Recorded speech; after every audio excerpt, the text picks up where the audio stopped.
Alors bonjour, je m'appelle Sophie Ngoma, je suis responsable impact et numérique responsable chez BIAP. Alors BIAP, nous sommes une agence experte en déploiement d'applications mobiles et web. Depuis à peu près 2 ans, nous avons à cœur d'aligner votre transformation numérique avec les enjeux environnementaux et sociétaux. Et du coup, ça s'est matérialisé par tout d'abord la signature d'un manifeste, du manifeste Planet Tech Care, le fait de former également 8 collaborateurs à l'animation de la fresque du numérique, qui est un atelier pour bien comprendre les enjeux, surtout environnementaux. Et puis, notre démarche globale a été validée par la labellisation, le label numérique responsable de niveau 1 en avril dernier. Et on fait également partie du parcours de la CEC Ouest, de la Convention des entreprises pour le climat, depuis janvier dernier. Et donc notre dernière session aura lieu la semaine prochaine et on remettra notre feuille de route pour une entreprise à visée régénérative. Et donc on travaille essentiellement avec les secteurs du commerce, de l'éducation, de l'immobilier et la santé. Et on a développé une forte expertise sur les médias, avec des belles expériences comme 20 minutes ou encore Marmiton. Et donc aujourd'hui, on est en capacité de vous accompagner sur toutes les phases d'un projet, de la conception stratégique jusqu'au pilotage de votre roadmap projet, mais aussi sur le cadrage fonctionnel et technique, sur les aspects de conception design UX UI, mais aussi sur les développements mobiles, donc que ce soit sur les technologies natives comme iOS et Android ou sur de l'hybride, sur du back-end et sur des objets connectés, mais bien sûr aussi sur le support, la maintenance et la formation. Donc le sujet de la conférence, c'est comment faire du numérique responsable un levier pour votre stratégie RSE. Alors, est-ce que quelqu'un parmi vous sait ce que signifie RNE ? Je vous fais un peu travailler. Alors, il y a un piège, c'est pas le registre national des entreprises. Il y a un petit indice, enfin même 2 indices, qui vous permettent peut-être de trouver. Personne ? Tout à fait. Responsabilité numérique des entreprises. Donc c'est un concept qui date d'à peu près 4-5 ans, qui a été lancé par la plateforme RSE de France Stratégie, qui s'est basé sur différents travaux, notamment un groupe de travail du Sénat, le travail de synthèse du Sénat. Mais alors c'est pas nouveau que le numérique s'intéresse un petit peu aux effets, aux impacts qu'il produit. Donc le Green IT, peut-être que vous en avez entendu parler, ça remonte aux années 90-2000. Donc au départ, c'était plutôt un souci sur plutôt la santé humaine, donc avec tout ce qui est ondes électromagnétiques ou les substances chimiques qui pouvaient émaner des équipements, et aussi un souci plutôt d'ordre économique avec la consommation d'énergie. Et dans la deuxième moitié des années 2010, c'est là qu'on voit le numérique commencer à prendre conscience de son impact d'un point de vue carbone, biodiversité, mais aussi des ressources et tout ce qui est enjeux sociétaux. Et donc c'est à peu près à ce moment-là qu'on voit émerger l'expression numérique responsable. Excusez-moi. Qu'on voit émerger l'expression numérique responsable. Et donc, qui enveloppe aussi bien les impacts environnementaux, sociétaux, mais aussi géopolitiques. Et donc le cadre de la RNE, donc une entreprise véritablement numériquement responsable, elle prend en compte tous ces enjeux-là. Et surtout, elle s'appuie sur les objectifs de développement durable. Donc juste pour un petit rappel, les ODD, c'est ça, les 17 objectifs qui ont été validés en 2015 à l'ONU par l'ensemble des participants. Et donc c'est répondre à un cadre réglementaire. Donc on vient à l'esprit la partie RGPD, le règlement général de la protection des données. Il y a aussi la loi RIN en 2021 qui a aussi fourni un cadre à cette partie numérique. Puis aussi tout ce qui est réglementation sectorielle, notamment droits humains, et je fais référence notamment aux droits de vigilance. C'est aussi des aspects éthiques, donc notamment l'intelligence artificielle et tout ce qui est certaines techniques de web marketing, plus ou moins intrusives. Question aussi sociétale, donc toujours sur la gestion de données, mais également sur l'évolution des modes de travail, le partage des données et puis l'inclusion de tous dans ce nouveau monde numérique. Et puis enfin, la responsabilité environnementale. Donc là, c'est vraiment lié surtout aux équipements, à la fabrication et à leur fin de vie, et aussi à la partie usage. Ah mince, excusez-moi. Donc on a 7 principes de la responsabilité numérique des entreprises. La première, donc la raison d'être et sincérité. Un accès juste et équitable pour tous au numérique. Promouvoir le bien-être de la société. Considérer l'impact économique et sociétal. Accélérer les progrès grâce à l'économie d'impact. Et puis créer une planète durable et réduire les impacts de la technologie sur son environnement. Et donc là, vous allez vous dire, bon, alors moi, dans mon business, qu'est-ce que ça va m'apporter? Ça fait beaucoup d'efforts et pour quels résultats? Donc un peu comme la RSE, pour ceux qui l'ont mis en place il y a quelques années, vous pouvez en fait mesurer un certain nombre de bienfaits, comme réduire son empreinte environnementale, bien sûr, mais aussi améliorer ses performances, pas seulement économiques, mais aussi sociétales, faire des économies, bien sûr, pérenniser votre activité, notamment en innovant et en créant des nouveaux modèles, vous maintenir en conformité, prévenir et maîtriser les risques, voire les anticiper, puis attirer et fidéliser de nouveaux talents. Et donc le NR, justement, numérique responsable. Donc c'est une démarche d'amélioration continue de l'empreinte environnementale et sociale du numérique. Alors on voit le mot responsable un peu partout. Ça commence un peu pesant. Donc moi, ce que je vous propose, c'est plutôt de parler de numérique soutenable, un peu à la façon des anglo-saxons qui parlent de de sustainability digital. Et donc, c'est œuvrer pour un numérique plus sobre,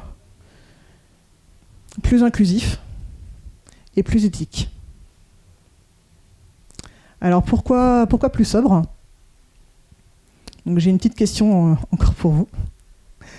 Alors à votre avis, quelle est la part des émissions mondiales de gaz à effet de serre attribuées au secteur du numérique ?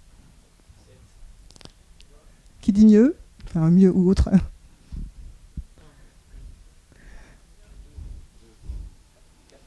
Alors c'est bien 4%. Et juste pour comparer, c'est équivalent, c'est plus que le secteur de l'aviation civile, et c'est plus important que le secteur du transport routier. Et plus important, c'est un secteur qui est en pleine expansion. Et donc il y a une étude de l'ARCEP qui est sortie en début d'année qui estime que d'ici 2030, le secteur aura pris plus de 45% en termes d'impact. Alors, la presse, on va la partager, parce que je crois que pour ceux qui sont derrière, ce sera peut-être pas assez visible. Ça va aller. Donc c'est pas que une histoire de carbone, hein, le numérique, c'est aussi beaucoup de dépenses énergétiques. Donc aujourd'hui, c'est à peu près 10% de la consommation d'électricité dans le monde, et répartie sur les différents tiers associés au numérique. Donc on estime l'ensemble des équipements, les réseaux et infrastructures, et les data centers. Et on voit sur le graphe, si c'est bien contrasté, que ce sont les équipements utilisateurs qui représentent la majorité de la consommation énergétique. Sur la gauche, du coup, on a un iceberg qui représente le sac à dos écologique. Alors, c'est un concept, je ne sais pas si vous le connaissez, qui n'est pas spécifiquement lié au numérique. C'est vraiment un concept associé à tout produit manufacturé. C'est un peu le poids total des matériaux, des énergies nécessaires pour fabriquer un objet. Et là, dans l'exemple, c'est l'ordinateur de 2 kg qui représente pas moins de 800 kg de matière. Alors, partagé à peu près 1/3 d'énergie fossile et 2/3 de minerais. Et ce qu'on n'arrive pas encore aujourd'hui à quantifier exactement, c'est les milliers de litres nécessaires pour fabriquer l'équipement. Alors de l'eau, on en a besoin partout. On en a besoin pour extraire les métaux, pour les raffiner. La fabrication aussi, on en a besoin. Un exemple, les usines à Taïwan qui fabriquent les puces électroniques, donc ils sont leaders au niveau mondial, ils ont besoin de pas moins de 60 piscines olympiques par jour pour fonctionner. Et il y a aussi... j'ai perdu le fil, pardon. Il y a un petit schéma aussi que je trouve intéressant sur la fabrication d'un smartphone. Aujourd'hui, ça représente à peu près 4 fois le tour du monde. Donc, que ce soit de l'extraction, de la conception, de l'extraction, la fabrication et de la distribution. Et donc, un smartphone a besoin de passer par toutes ces étapes-là.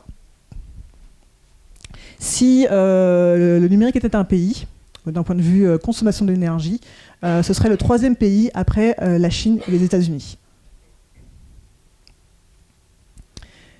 Autre point sur l'accélération en fait, du numérique.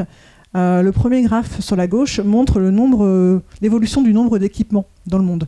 En 2019, donc on était ici, donc à peu près 34 milliards d'équipements. Donc en 2025, on estime qu'on aura doublé, qu'on sera à plus de 70 milliards d'équipements. Et le graphe sur la partie droite, c'est l'évolution du volume de données en zeta-octets. Et donc ce que ça démontre, cette projection, c'est que tous les 5 ans, on multiplie le volume par 3,5. Donc on a vraiment une boulimie en termes de données. Et donc qu'est-ce qu'on fait concrètement ?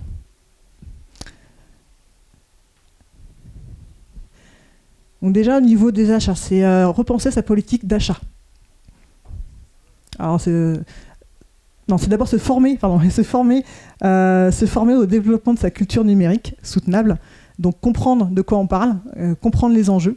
Donc je vous ai parlé tout à l'heure de l'atelier de la fresque du numérique. Donc il est centré spécifiquement sur les aspects environnementaux. Mais il y a aussi des ateliers ou plein de ressources sur Internet pour pouvoir comprendre les différents autres aspects. Ensuite, mesurer d'où on part, pour aussi mesurer la progression.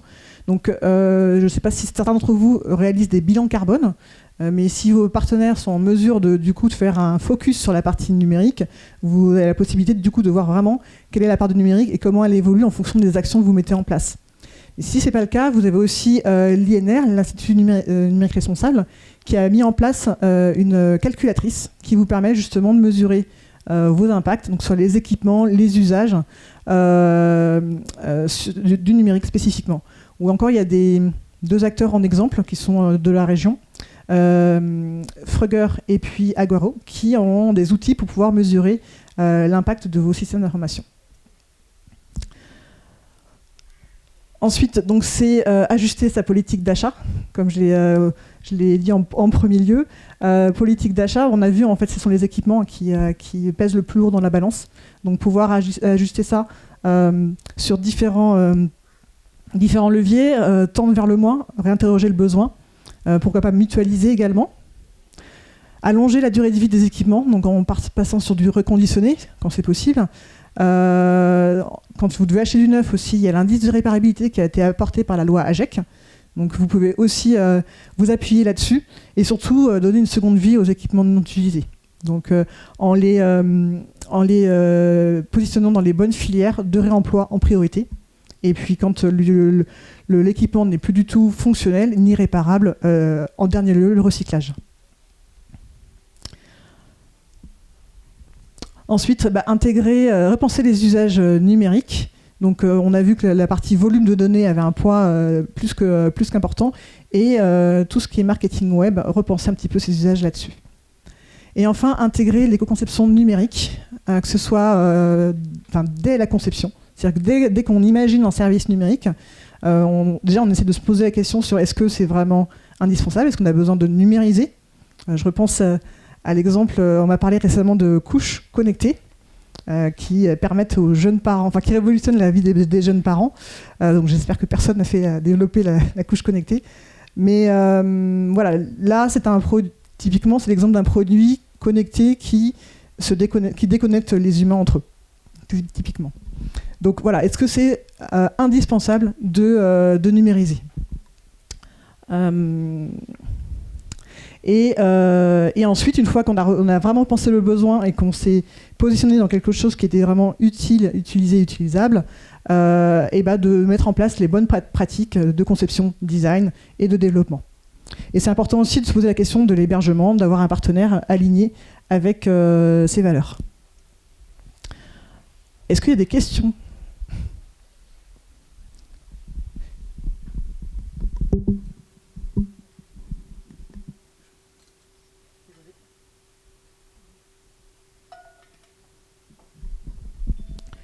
Alors ensuite, pour un numérique plus inclusif. Donc j'ai une dernière petite question. À votre avis, combien de Français éprouvent au moins un frein les empêchant d'utiliser pleinement les outils numériques et Internet? Donc c'est pareil, c'est un chiffre qui est sorti en janvier dernier. Donc on a 17%, 25, 34 ou 48.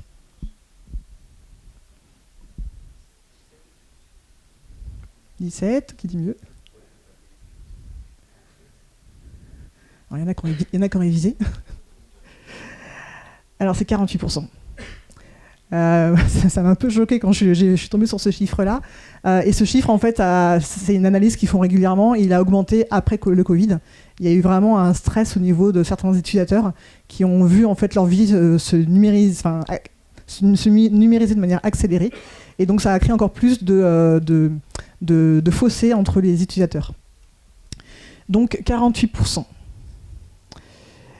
Et donc quelques autres chiffres, on a à peu près 17% de personnes qui sont en situation de fracture numérique. Donc fracture numérique, donc c'est soit des personnes qui ne sont pas équipées, soit des personnes qui ne sont pas formées ou qui ne sont pas forcément à l'aise avec les outils numériques. On a à peu près 20% de personnes qui sont en situation de handicap, donc ce sont les chiffres de l'INSEE. Et dernier point, pour la diversité, seulement 18% de femmes sont présentes dans les métiers techniques. Alors pourquoi ça peut être un problème? Je crois qu'il y a une des intervenantes qui a parlé de biais tout à l'heure. Donc si on a des équipes qui pensent les produits qui ne sont pas suffisamment diversifiés, on a vraiment plus de chances d'avoir des produits qui ne sont pas adaptés à la majorité de la population. Et donc qu'est-ce qu'on peut faire justement pour pouvoir œuvrer pour un numérique plus inclusif? Donc tout d'abord, si vous ne l'avez pas fait dans le cadre de votre démarche RSE, désigner un ou plusieurs référents handicap et les former, et spécifiquement aussi sur les aspects numériques. Identifier les besoins de compétences numériques. Ça, c'est aussi un enjeu. Je vous rappelle, 48% des personnes éprouvent au moins un frein à l'usage des outils numériques. Donc là, le numérique, c'est un monde qui est vraiment en évolution. Et donc c'est important de pouvoir suivre ces évolutions pour maintenir l'employabilité de chacun.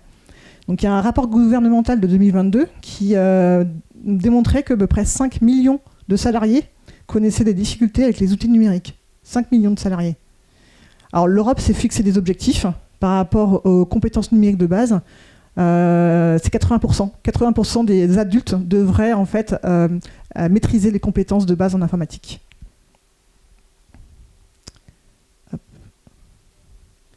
Ensuite, troisième point, organiser la formation. Donc, à partir du moment où vous avez identifié quels étaient les besoins, les manques au niveau de l'entreprise, organiser la formation avec forcément des organismes spécialisés, mais aussi ça peut se faire entre pairs, avec des personnes qui ont des qualités pédagogiques reconnues.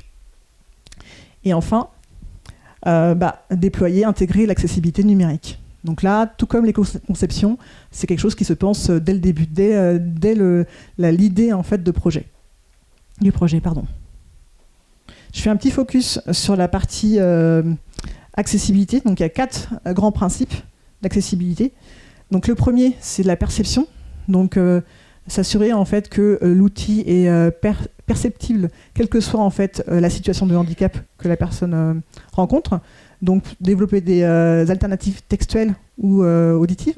Par exemple, une vidéo, d'avoir les sous-titres. Ça, c'est le premier point. Ensuite, permettre l'adaptabilité des contenus. Donc permettre aux personnes de pouvoir agrandir le texte sans que toute la mise en page ou que ça perturbe la compréhension de l'écran. Ensuite, créer des contenus distinguables. Donc là, on est vraiment sur les contrastes, les couleurs, les types de police, les tailles. Ensuite, garantir l'utilisabilité, donc structurer l'écran pour qu'il puisse être utilisé par des personnes qui utilisent par exemple des lecteurs vocaux, des lecteurs d'écran, donc structurer correctement, mais ça aide aussi les personnes qui n'utilisent pas ce type d'outils à bien comprendre en fait le chemin où on veut aller, où on veut l'emmener. Penser l'accessibilité au clavier, éviter tout ce qui est clignotement, donc ça semble évident. Ensuite, en termes de compréhension, paramétrer les langues, bien sûr, rendre les contenus textuels sobres, lisibles et compréhensibles. Donc pour que les utilisateurs ne passent pas de temps à essayer de comprendre ce qu'on a voulu leur proposer. faciliter la saisie des formulaires. Alors quelquefois, ça arrive à tout le monde de s'énerver contre un formulaire parce que c'est pas clair. On ne sait pas en fait quels sont les types de données qu'on doit renseigner ou les formats sont pas forcément bien clairs. Donc là, typiquement, à chaque fois systématiquement mettre un libellé lisible et quand il y a une erreur, que l'erreur soit aussi spécifique, qui n'est pas juste un mode erreur. Dernier point, la robustesse. Donc là, en fait, c'est les standards, respecter les standards ergonomiques. Plus on a un service numérique ou une app qui respecte ces standards, mieux elle sera maintenue et ça réduira aussi les coûts. Et enfin, pour un numérique plus éthique, donc là, en fait, sur cet écran, on a les 3 grandes phases du cycle de vie du numérique. Donc la première, donc c'est pas du tout lisible, je pense.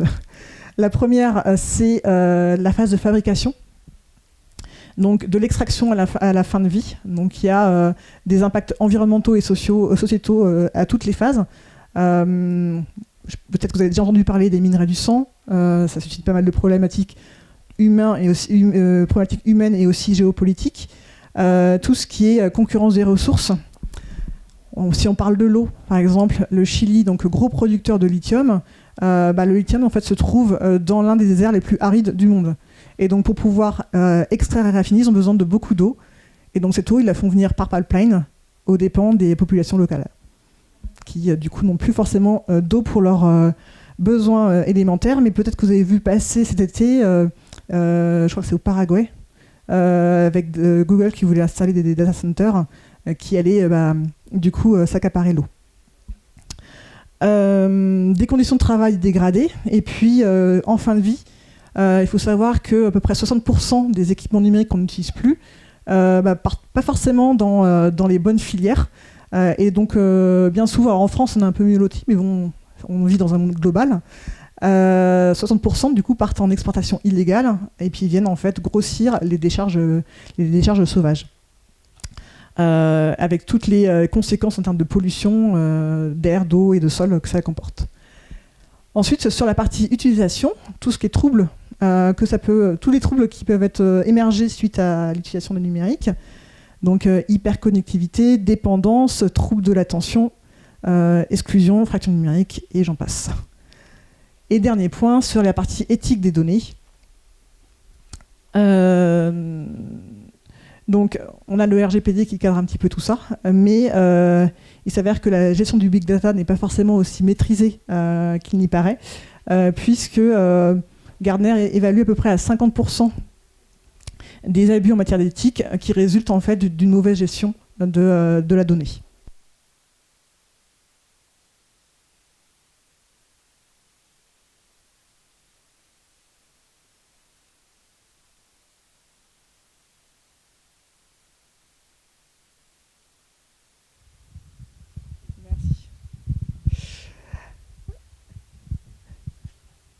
C'est bon, ok. Et donc les actions pour cet aspect-là, donc ajuster sa politique d'achat également sous l'angle social. Donc voir avec ses fournisseurs et ses partenaires pour s'assurer les bonnes conditions de fabrication. Donc là c'est en lien un peu avec le devoir de vigilance. Questionner les usages de web marketing, les techniques de captation de l'attention et proscrire absolument les dark patterns, pardon. Alors les techniques de captation de l'attention ou dark patterns, par exemple, on a le crawl infini, qui du coup avait été pensé justement pour offrir une expérience immersive aux utilisateurs, mais au final, du coup, le plonge en fait vraiment dans un fil continu dont il a plus ou moins de mal à se sortir. Ensuite, se former aux outils s'appuyant notamment sur l'IA, donc c'est en train d'émerger. Donc c'est important de se former, pourquoi ? Pour bien comprendre quels sont les biais et les limites que ça procure. Et puis enfin, intégrer les principes de privacy by design et by default, donc les principes de RGPD. Donc on collecte au minimum les données, vraiment ce qui est utile pour l'usage qu'on va en faire, et les sécuriser absolument. Et ça, c'est dans l'ensemble en fait des services numériques proposés. Voilà, est-ce que vous avez des questions ? Non ? C'est clair ? Donc si vous avez envie de vous lancer sur ces sujets-là, On peut bien entendu vous accompagner, que ce soit sur la partie sensibilisation ou formation. Donc on a des modules pour accompagner vos équipes, pour bien comprendre. Également sur la partie co-construction stratégique de la partie RNE numérique responsable. Vous aider à structurer votre feuille de route, s'il faut. Déployer, piloter, et puis forcément c'est notre cœur de métier, vous aider à optimiser vos sites web et applications. Voilà. Merci.